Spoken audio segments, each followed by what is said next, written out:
And now I'd like to introduce Lukáš Likavčan, a philosopher with a focus on political economy, ecology and new media. Over to you. Thank you so much for the introduction to Fotograf Festival and for you coming today. Thank you also for the introduction, Paolo, and for the wonderful service at the Fotograf Festival. Thank you so much. My name is Lukáš Likavčan. As Paolo introduced me, I'm a philosopher by training. Despite I also got a bit of unconventional design education in Hong Kong and then in Moscow. I'm currently affiliated with two institutions. That's in Moscow, Stroka Institute for Media Architecture and Design, and in Utrecht, in Netherlands, Basis voor Actuele Kunst, where I'm doing research at the moment.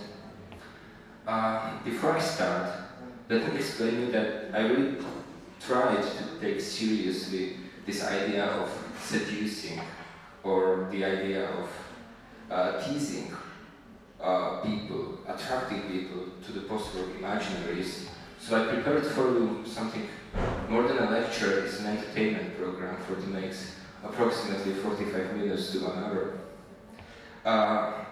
And I mean, it's a kind of exercise in imagination, or if you will, it's a kind of propaganda for post-work future, rather than a precise economic or sociological analysis. I'll be DJing now through some concepts. I have 4 propositions or provocations prepared, which I will try to introduce in a way that we build a kind of argument, an argument that pleads for a certain kind of epistemological shift, a major epistemological shift in the conception of ourselves as human species, which is, in my reading, connected to the idea of post-work. So my ambition is not to prove that post-work is feasible. I take it for granted at this stage, in this room, that we have gathered here with a common ground or common background and understanding that something like this might be feasible. The 4 provocations are these. The first will be more like an introduction to certain promises and perils of post-work future in the way how it might lead to some kind of dystopias of post-work society. The second is connected to the idea of abandoning of species identity or species being of human. The third one is the very idea of retirement, which for me has a really strong kind of affective value, the idea of retirement, which is connected to leisure, which is connected to play, which is connected to free time, and so on. And the fourth one is the idea of communism. However, communism, I would say a communism by design, or the way how we can design communism. Regarding post-work dystopia, I will start with a brief video. It has roughly 5 minutes. It's done by my fellow colleagues from Stroka, and yeah, next 5 minutes will be, the stage will be there, virtually speaking. Thank you for calling Habitat Permanent. Please select your language. Русский. Спасибо, ваш звонок очень важен для нас. Все разговоры записываются в целях обеспечения качества обслуживания. Как я могу вам помочь? Я бы хотел подать заявку на постоянное проживание по гаданию. Спасибо. Система должна произвести проверку. Был ли у вас опыт работы на автоматизированном производстве? Да, я 17 лет работал оператором в порту. Спасибо. Оставайтесь на линии.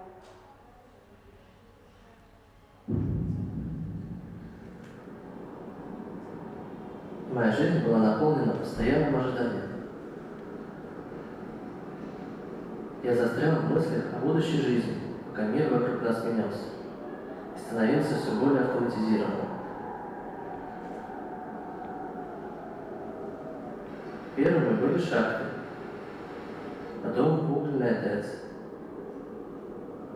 потом автоматизировали сам порт.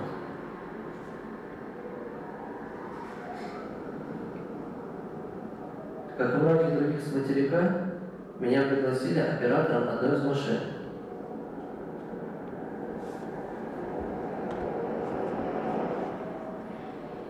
Со временем нас стали сокращать. пока не сократили вовсе.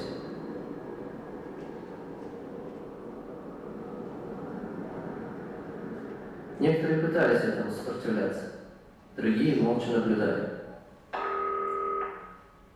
Благодарим за ожидание.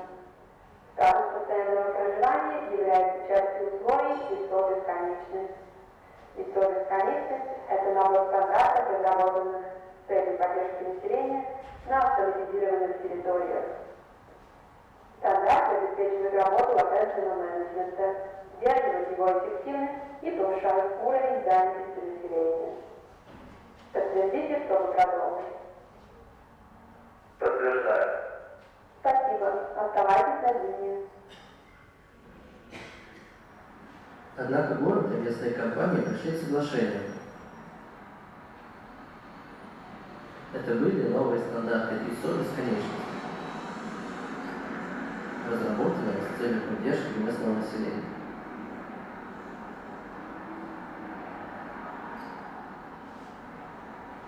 Внедрение ИСО позволило нам остаться. ИСО бесконечность изменил мой город. Я смог получить статус постоянного жителя. Раньше мне приходилось много работать. Не было времени, чтобы остановиться, сделать паузу. Теперь я могу спокойно созерцать и бродить, потому что машины работают. Я зарабатываю деньги, пока машины роют и копают. Теперь я получаю богатство от моей вспаханной земли. Я стал рыбаком, как и многие другие. Некоторые из нас стали огневодами и начали вести кочевой образ жизни. Моя жизнь больше не так эффективна. Она не должна быть такой.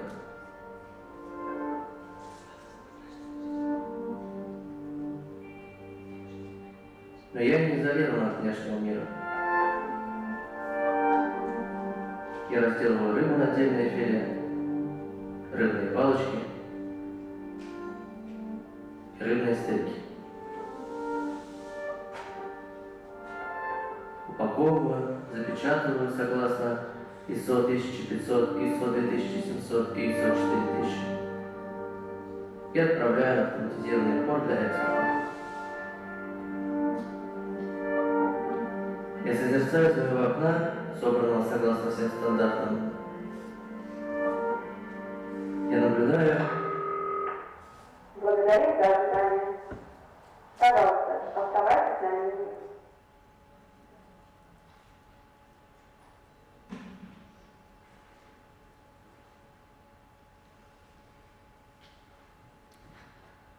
I would like to interpret the video a bit now, because it depicts several possible post-work scenarios at once.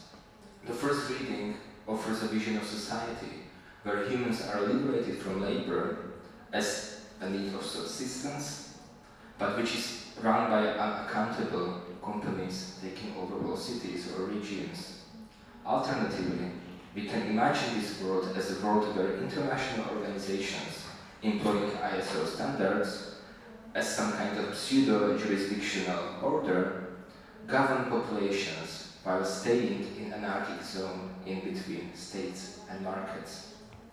We can ask them, is this a kind of post-war future that we want? Surely not. So let's give it a second reading, which is a bit optimistic in a way that what if this system of governing protocols, such as standards for so-called population retention, is actually released and managed by some state? And if so, what kind of state it is? There are no hints in the video, and one might only speculate that it can be anything from authoritarian dictatorship to reenactment of some Soviet-style horizontal cooperatives. But given the mood of the video, the latter is more unlikely. And so it seems to be more probable that the post-war society will much more resemble what we have just seen than what we secretly or collectively imagine under the heading of post-war communist utopia. What's the reason? There are no guarantees that post-war society is incompatible with, for example, capitalism or other versions of non-communist post-capitalism. I want to propose in this first provocation that what might immediately seem like straightforward road to heaven gets much complicated, extremely complicated, once we abandon certain simplistic accounts of history and how history unfolds. First, and obviously, history doesn't follow any necessary trajectory as a wall, hence it is to some extent contingent. Second, historical circumstances are more results of some technical and economic accidents than of some deliberate political decision-making. In other words, saying that we don't know what's going on is correct, but we need to add to this that that's actually a symptom of the whole historical kind of experience of the humankind through the whole history, through the whole time we are here on this planet, that we don't know what's going on that much.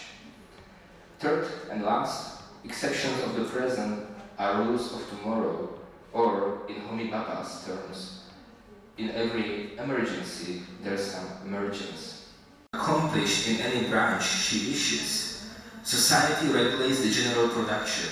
And I love this part because actually, as I read that, it actually refers to Schiller's problem as well, how to govern through reason, how to govern necessity, and while having some ability of free will or political agency in such a society. And it's actually connected to the idea of automation in the end, as management through embodiment of collective intelligence. So that's why I love this first part, to give you a kind of context in how we actually can read this paragraph from the contemporary perspective of automation. But then it continues. Society regulates the general production and thus makes it possible for me to do one thing today and another tomorrow, to hunt in the morning, fish in the afternoon, rear cattle in the evening, criticize after dinner, just as I have a mind, without, and this is the truly important part, without ever becoming hunter, fisherman, herdsman, or critic. And this is really important part because without ever becoming XYZ, it means basically that Marx points at the idea that we can nomadically appropriate different identities while not being attached to any of those identities. Basically, I want to generalize this claim now and to show that category of humanity is also something that we can be liberated from in the same fashion. Are you with me? Everything clear? Yeah. Now, from this part on, it will go a bit more wild in a way. Because I'm coming to the last two provocations, which actually depart from the very last phrase, which is yellowed in this citation from German ideology. So now let's speak about the retirement of humanity itself.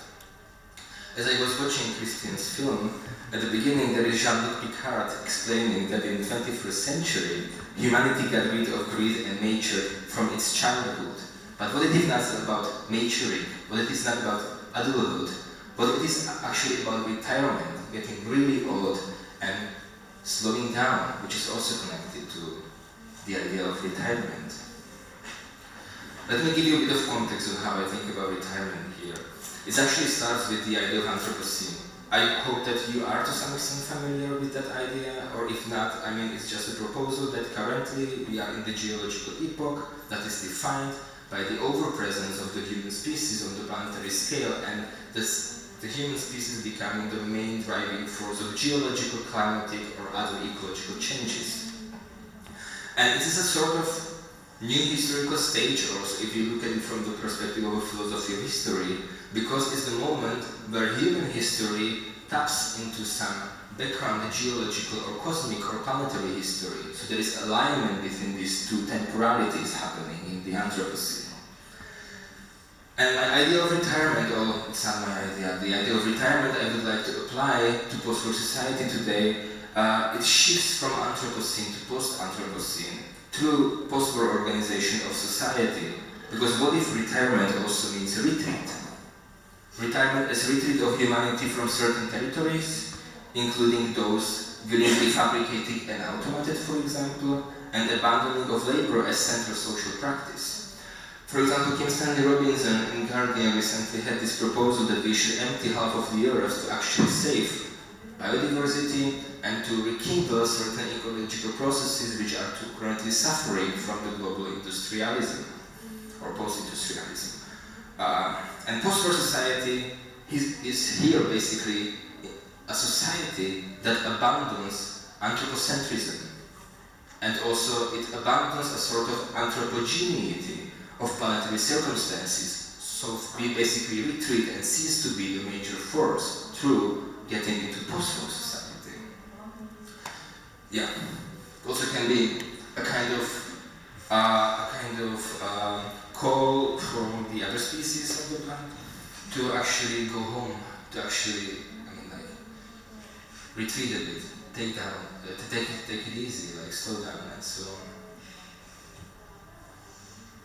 But how we would be occupied in such a society? What us as a retired to humanity, what would we do?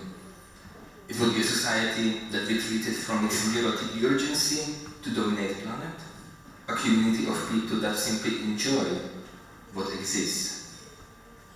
I think that part of the solution is actually a sort of non-capitalist management of excess, of accumulation and of waste through play. Recall Schiller and aesthetic education, recall the drive of play he was talking about. The problem of excess in general is something that many non-capitalist alternatives that were proposed are usually very hard to handle or to formulate, despite our observation that actually capitalism uses some integration of excess as one of its main techniques of resilience. Let me give you an example. For example, the kind of never-ending round of appropriation of many subversive forces which exist in culture, in politics, in philosophy. So this never-ending circle of appropriation is actually a kind of management of excess within capitalism, and it of course frustrated whole generations of radicals.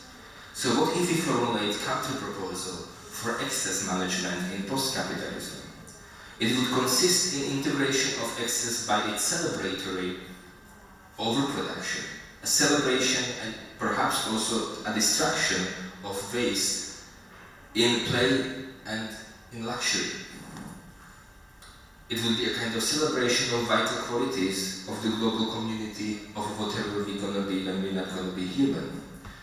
Let me explain now why it is necessary to address the issue of excess for any kind of future perspective on post-work. It comes from Georges Bataille, who was talking a lot about excess in different manners, or excessivity, some kind of poetic ejections and so on. In Acker's share, he insists on the fact that there is generally no growth but only a luxurious squandering of energy in every form.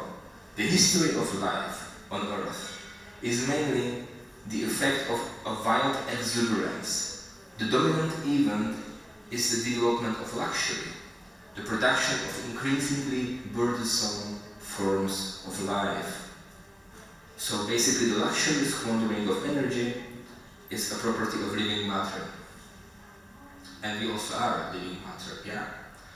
So integration of this function of life into post-war society might result in a special attention to psychology of post-war society, a management of individual excess, of individual drive for abundance, but also which is kind of realized through festivity, which is connected to luxury and overabundance as well, in kind of hedonist event. And I mean, the kind of hedonism, we should also allow ourselves for kind of hedonism in possible futures. As I was talking about play, according to Schiller, play can be integration of this because it inscribes infinite into finite. What does it mean? It means simply that play or game or leisure have their, or also education, have their drive in themselves. They have autonomous logic. They don't need anything outside of the logic of play, or for example, logic of care as well has a similar kind of logic in a way that you are not seeking some end of that out of the, which would be, you basically go circular. You just enjoy the very fact that you are in that state of play. The play has no end in this way. This is why play inscribes infinite into finite. And occupying people in post-war economy through play that includes energy squandering always, that includes also leisure, that also includes a lot of ceremonial activities, which are not now all somehow subtly subsumed under rubric of commodity consumption. So, I mean, this is the proposal number 3, the kind of provocation for integrating luxurious squandering of energy into the post-war systems. And just give me a remark on the strategy of how to do so. This kind of inscription of leisure and play to everyday life should not be done that much through top-down politics, but through bottom-up reassembling of material environments. A very concrete example is this park in Paris. It's a La Villette Park, which is designed by Bertrand Chumi. And the idea of the park from the very beginning was that it will be a huge leisure space with a lot of buildings or structures which do not have any specific reason for being there or any kind of specific goal. They can be appropriated in a very playful way. And I mean, in the end, we need such designs and such architectures that transport the material conditions of this epoch towards post-war future. Because, as the advertisement for Jeep Cherokee states, the things we make us. So designing environments and objects around us means also designing the human or perhaps even the inhuman. And this goes to my very last provocation, which is the idea of communism by design. Okay. According to certain scholars, as for example Catherine Malabou or Sanford Quinter, there exists actually a biological substrate that allows us to escape the given human condition.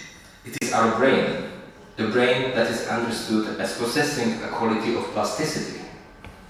And this directly refers to ability of communist subject, which was highlighted in that quotation from German ideology, the ability, the capability of communist subject being able to shift nomadically between identities without attaching to any of it. And recall the definition of inhumanism here as well, please, because plasticity encapsulates the kind of intuition that human mind is nothing but just one fact among others, it's just one object among others. The mind as a brain is just object which can be designed and reassembled in the same way as any other object. If I go to definition of plasticity, we actually find one very nice already in Nietzsche. Nietzsche talks about plastic power. Plastic power, which is a capacity to develop out of oneself in one's own way, to transform and incorporate into oneself what is past or what is foreign or alien, to heal wounds, to replace what has been lost, to recreate broken molds. To understand this poetic definition better, let me give you Malabou, for example, distinguishes between effectivity, or better speaking, flexibility, between flexibility and plasticity. Plasticity entails the power to bestow form. Flexibility is only the capacity to be molded or bent in any all directions without resistance. So what is really important here is that plasticity comes with some resistance, with some inertia, with some traction, while flexibility is something about like general moldability and general ability to change the identity in infinite way, while plasticity has always some path dependency, so to speak, or path inheritance. So we can ask, to paraphrase Malabo, whether the next human, the inhuman to come, the human of post-war society, the human of communism, will be plastic or flexible. It will be probably more plastic. But will she be human at all? So, about design and communism. Communism might in the end seem like brains coming to terms with its own plasticity. If I frame the situation this way, what's happening in cognitive capitalism is a struggle for brain, for our cognitive attention, for example. And what political projects are our cognitive capacities mostly occupied with nowadays? It's predominantly and unwillingly capitalism. It does not mean just conscious attention, that we are consciously attached to our work, for example, but also it means unconscious occupation of our neuronal circuits, which is really exhaustive. And this kind of cognitive and emotional load that comes with this bombing, these sensations and informations in the present society is imposed upon us from the very fact that we live in such and such socio-economic circumstances. So it seems that liberation from work begins with the liberation of brain. That means liberating our cognitive faculties from immersion into everyday experience of capitalism, where the iron cage of ideology presents as only viable alternative to capitalism, death. Yes, in a way, death is the way out, sure. If by death, here we mean not the extinction of human species, but death of the human as we know it. That means the first inhumanist gesture, basically. So then we, for example, might hope, first, as I was talking about Anthropocene and the alignment of the different modes of temporality, geological, cosmic on the one hand, and the human on the other hand, we might hope for some synchronization of geological and human history. That is also noted, for example, by Benjamin Bratton when he speaks about 10,000 years as ideal temporal scope for design projects. Because what if communism has never been that much political as a design proposal? Using revolutionary politics as only one of its constitutive design techniques. Perhaps it's time to give up trying to solve some planetary issues with techniques that, using one 19th century philosophical idea at a time, produce new embarrassing antagonisms by overcoming old ones, while giving rise to techniques that only give the old injustices new ways of expression. This is not political or intellectual or whatever else form of heroism. This is actually humility on species level. So for inhumanism, the question what does it mean to be human is always a kind of open-ended and only provisionally resolved problem. We should agree perhaps on some minimal definition of humanity in communism, something which is much more simple than rational bipedal animal or rational featherless animal. For example, just a very simple definition that humanity means the generic ability to conduct collective intelligence, using humans as a medium. In these pursuits, many things are our companions actually, and they might appear strangely or generically human. Many of our human, all-to-human qualities might then appear as helplessly alienated from our new conception of ourselves. So to end this entertainment program, let me quote Clarice Lispector from his wonderful book, A Passion According to G.H. According to her, there is something inhuman in human, and this inhuman is the most precious part of the human. Because being alive is inhuman, we shall be the living matter revealing itself directly, ignorant of word, surpassing thought, which is always grotesque. We shall be inhuman as the loftiest conquest of human. Thank you for your attention.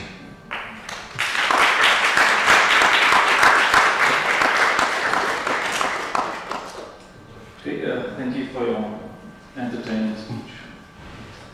Now I'd like to give a space for some questions.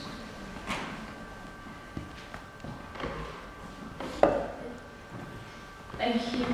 Thank you for your provocations. I admire what you're doing, and I like the consistency with which you you did it. Some questions? Yeah, that's good.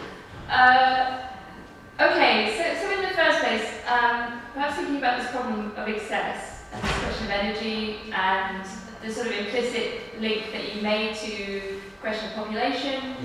And I guess we would say, historically, thinking about humanity, one of the major solutions to both of these problems has been war. Yeah. In the sense that you eliminate vast swathes of men, in particular. And we know that from the standpoint of a certain kind of cruel biological reality, that men are less necessary. For the survival of the species, you can have one man and he can do a lot of work. So I want to raise that question of war, not only as in relation to the question of population and human history, but also in relation to the question of sacrifice, in the way that you're thinking about energy and batai, and I suppose relatedly then the question of slavery, and if we think about the spoils of war, historically this has often included, the enslavement of the defeated forces, when you don't kill them, you enslave them. And what this might tell us about the way in which we can use human beings as tools, as well as the way in which we use technology today. So that was my first counter-provocation to you, is the question of war. And sexual difference, actually. And also in relation to festivity and play. War and festivals, are completely related, as is reproduction anyway. So, and then the second question is about your use of inhumanism. I agree to some extent in the definition that you had right at the end of inhumanism as maybe a form of rationalism. We know that rationalism, in a sense, absolutely destroys previous conceptions of the human, right? In the sense that we're no longer the centre of the universe, or to understand astronomically, that the Earth is not actually in the middle, and so on and so on, right? So in that sense, there is a rational or an inhuman kernel of rationality, or a rational kernel of inhumanism. On the other hand, I have a kind of, maybe a difference of definition, which is to say something that, first of all, Fanon. Fanon also talks about a new humanism. Fanon, Frantz Fanon. You cited him as a critic of humanism, yes, absolutely.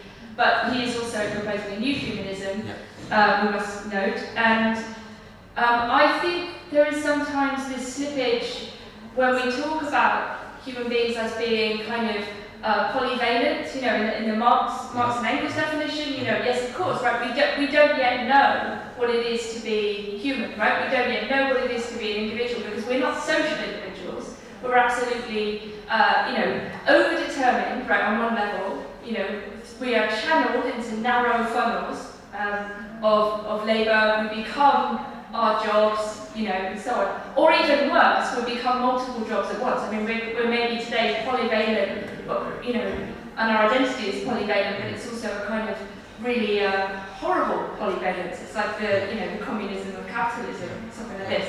Right, but what I want to say is that kind of combination of humanity both being like over-determined and underdetermined at the same time means, for me at least, that we don't yet know what it is to be human, but it doesn't mean that we're not human. And I worry about this kind of rush to transcend or to post or pass beyond the human. We don't, for example, yet have a solution, if you want to call it that, to the question of reproduction. We don't have artificial wombs, and I don't think they're very likely, for example. So we're still extremely tied to biological reality in that sense. For one thing, I think this question of neuroplasticity is maybe a bit of a red herring in some ways. Yes, of course. Sorry, a red herring, like neuroplasticity, you were talking about Malibu and so on. Yes, of course, when we talk about canalization and the way in which we can absolutely rewire our brain and use bits of our brain to do different things, it doesn't mean that our brains are human in some. certain way. And maybe there was something else about a kind of neoteny and the strange way in which, as particular kinds of, oh, sorry, the mic is telling me I've spoken to it. Shout out. Sorry. Oh, technology, right? And so just to finish, sorry. So this question of our status as a species, right? Our status as a peculiar kind of mammal, let's say, in that we are neotenous compared to other mammals. You know, we remain immature for much longer, and you know, perhaps we don't have an environment. You know, people like Vino and others talk about this. We don't have a specific environment, which you tied to identity in a certain way, right? You said, okay, just, you know, they're having all these different identities of the human, and perhaps we need to pass beyond identity. But if we think of something like neoteny and openness as a condition, right? It remains kind of a human possibility, a very minimal definition, right? Yeah.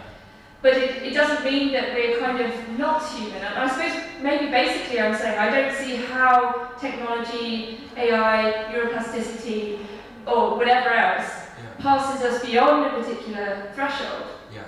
You know, other than if we think that rationality as this inhuman kernel or possibility has already done that somehow. So I don't know, maybe that's another second problem. Okay. Counter-provocation. Yeah, thank you so much. Wow. Let's start with play. I'm sorry, I'm a bit. I need to get my head over the counter-provocations. Nevertheless, yeah. Let's start with war. You're completely right that if I also look in Bataille, war is like the largest ceremony of the squandering of energy. Is actually the way how. It is not actually getting rid of some energy excesses as producing a massive amount of that. Yeah, like basically a festival in which all the accumulation is all the accumulated goods, for example, or whatever, are actually somehow destroyed. I used to think about this through the lenses of some anthropological studies of potluck, if you know potluck, or as a kind of. It's in some communities in British Columbia, for example, there is this annual festival where families gather to destroy everything they accumulated through the year. And not just destroy it, but they also have to, before they destroy everything, they make a kind of competition and they basically compete which family is able to give away more good to the community. So, I mean, first there is a massive accumulation of everything, and then everything is destroyed. So I think war is some of the many manifestations of doing this. So, I mean, it's more about thinking about how to channel this drive to some other forms of festivity than war as festival. I mean, in the end, I don't want to say that war is in human nature. What is in human nature is this drive towards abundance, rather, or something like that. That's not human nature, that's a general, I mean, that's the way how life goes in general, that it goes to actually accumulating certain excess of energy which can be saved for future, for example. Which is for example, the reason why we are all covered in fat, for example. That's actually one, of this biological manifestation of this excessive function.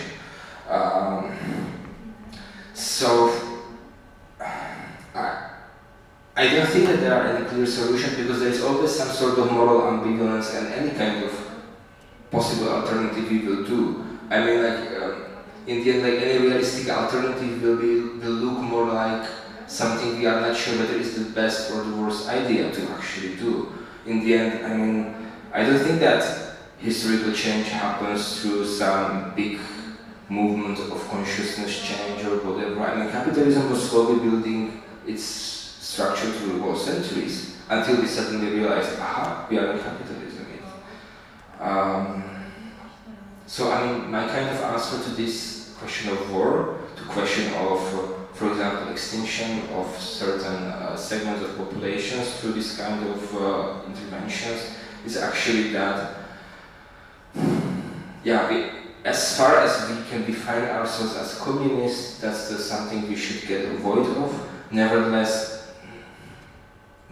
I can't simply say that we are not also in the kind of preparation for actually with a good faith doing something which might result in something really bad. It's just like the stakes are in like making society different are always so high that, I mean, if you look at the way how modernity also unfolded and how much kind of death it brought with it, and I don't want to say that death is something that happens in society. I just want to say that, I just want to say simply that there is always some moral ambivalence in what we're gonna do. Yeah. So I think the counter provocation is let's buy the ballot. Yeah. If you want to say change society, like let's figure out, like let's be responsible on what all does it mean to change something on such a big scale. Yeah. I think it also goes along with this possible answer to slavery, sacrifice, and this issue you raised. I think I would address it through basically through what I just said, but I'm a bit puzzled by what you said because it's such a large amount of things that actually you brought into discussion that maybe it can be nice to continue this part like with other people also in the rest of this discussion. But nevertheless, okay, there was also this idea of new humanism by Fanon, the idea of rationality in humanism. First, plasticity in philosophical context is a metaphor rather than reliance on some biological process that is happening. It's something like you take something which is coming from a different scientific field, you transpose it in the philosophical environment, and that in the moment it becomes a philosophical concept, it is only indirectly attached to its original substrate from which it was observed or extracted. So for me, plasticity is not that much about actually redesigning the brain or something like that, but it's a metaphor speaking about what actually, for example, changing dramatically our environments around us does to the way how we perceive ourselves or how our mind adapts to that. So I mean also the category mind in the end is not physical, it's something which comes from a different register, so to speak. But it is not necessarily something that is unuseful to speak about. Like, to speak about these things with philosophical register rather than biological register, while using biological metaphors, for example. We don't know yet what is it to be human. I simply think that we have enough of humanity in this way. How you brought the idea of wars, and I mean, like, to what extent we can say that humanity. I mean, to what extent we can say that that was actually the result of a modernist construction, what does it mean to be human, that we basically extinguish such large population just because, for example, because of colonial wars, for example, which actually modernity is full of. And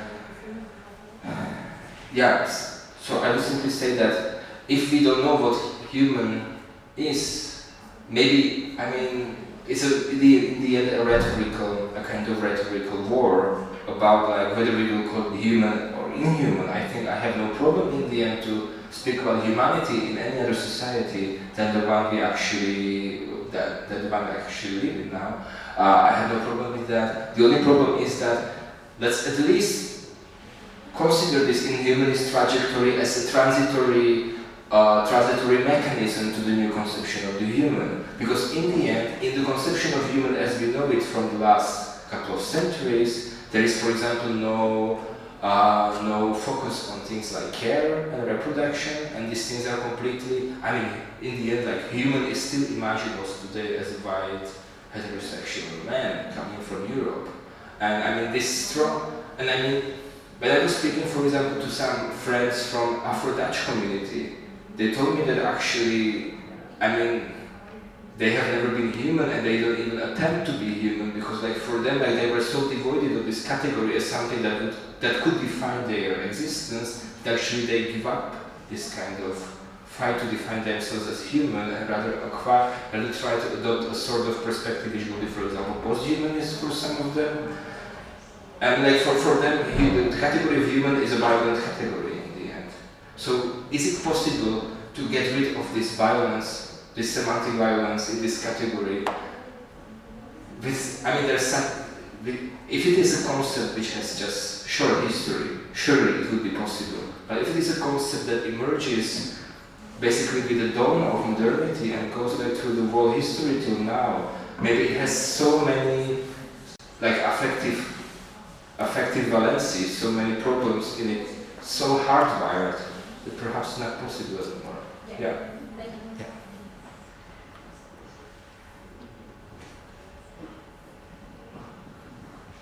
Thanks for the talk. It was nice.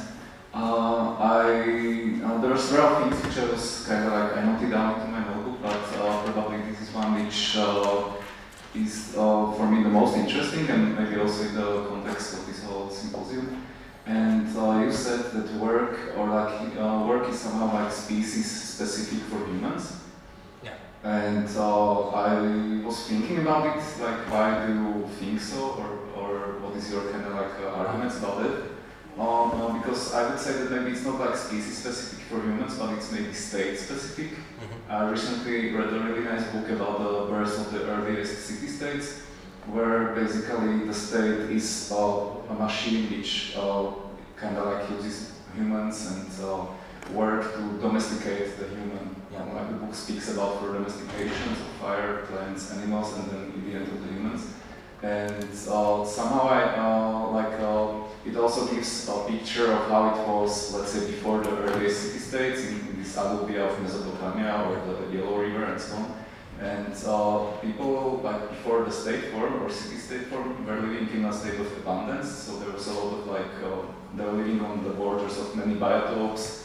So it was I don't know, salty water and normal water, and so they didn't have to work a lot. They just worked like very little, and they had everything.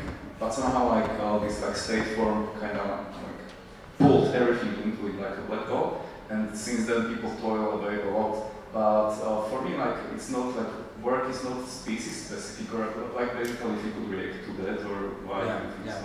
Just a remark that this definition, I was just referring to the definition done by Marx in Paris manuscripts in the part where he speaks about alienation. So he defines that species being is connected to work as elaboration of nature or technology. So that was, I think that historically there is a certain alignment between idea of work and idea of the human. So that's basically my argument. My argument is very simple. It's just like, okay, if these two things are so strongly attached together in our common perspective, in our common contemporary perspective, let's get rid of both of them. If we want to get rid of one, let's get rid of another. It doesn't in any sense mean that we have to get rid of any imaginaries of work, for example. In the end, what Radovan Michta was doing in 1960s in Czechoslovakia was also a rethinking of work in a context which is so alien to how we think about work today, that okay, we can still talk about it. It's again a kind of rhetorical argument in the end. But you want to call it work or non-work then? What was actually imagined by Richter as this practical self-reinvention of humankind, which is labor, according to Richter. So that will be the way how I would react to this.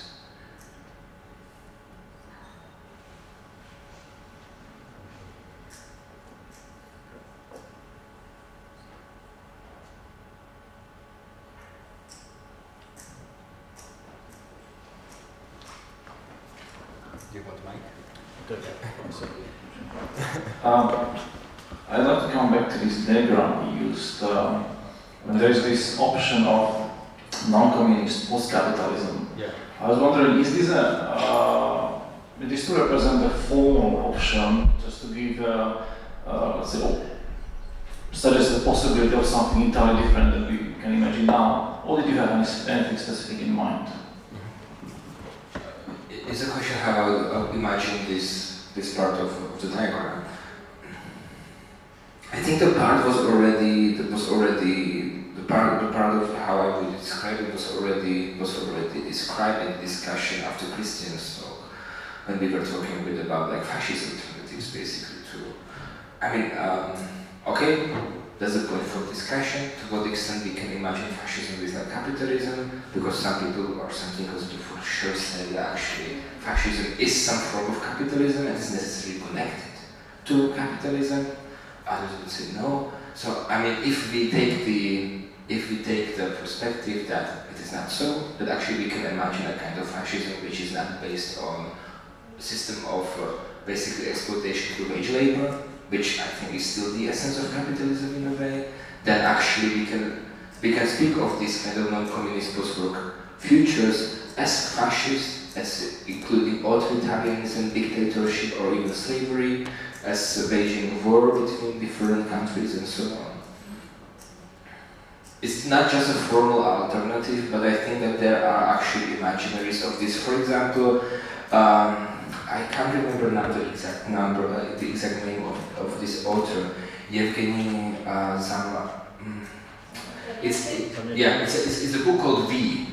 Yeah, and as I was reading that book, that's actually a leisure time, like fully automated luxury fascism in the way that he's describing in that book. Would you say so, Nina? It's a long time since I read it, but I mean, it's a kind of totalitarian vision of totalitarianism, right? Yeah, I mean, sure, but I mean, I guess things like lava, verboten, or everything's regulated in this top-down way, right? Yeah. But there's a certain instrument of disciplination is these big clocks, which say like which time in which part of the day is devoted to what activity. So it is not wage labor. It is not wage labor propelled kind of, or wage labor based kind of oppression. It's an oppression on a different or on a certain subsumption of some temporal segments belonging to different human activities. Actually, what you just described, isn't it the same thing as the tripartite? As what?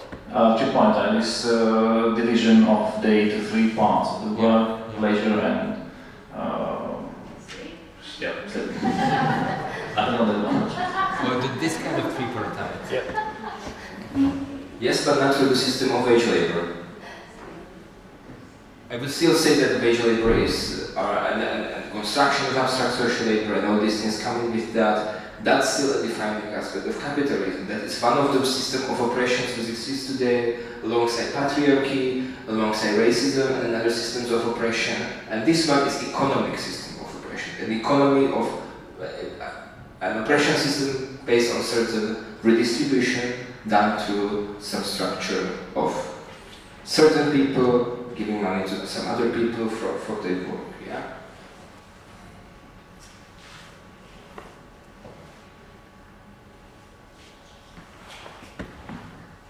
Okay, there's no more questions. I'd like to call it a break, and we let's regather at 3:30 p.m.